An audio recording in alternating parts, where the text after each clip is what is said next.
Dans les Vosges, le toit de cette école presque complètement arraché repose sur le sol. Les morceaux de laine frémissent encore sous le vent.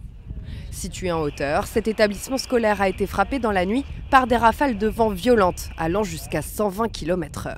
On n'a pu que constater les dégâts, c'est-à-dire plus de 100 mètres carrés de toiture à terre et du coup des mesures à la fois de sauvegarde, des ordinateurs, des tableaux blancs interactifs, du matériel pédagogique qui était présent dans les salles de classe qui ont dû être prises.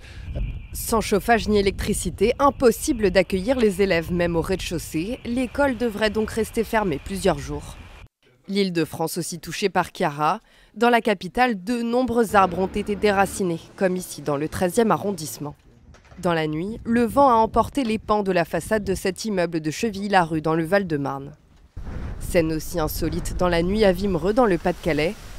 Cet homme s'est accroché à ce poteau dans la soirée pour ne pas être entraîné par les vagues de plusieurs mètres de haut. À Étretat, l'eau de mer a débordé et envahi les rues à proximité.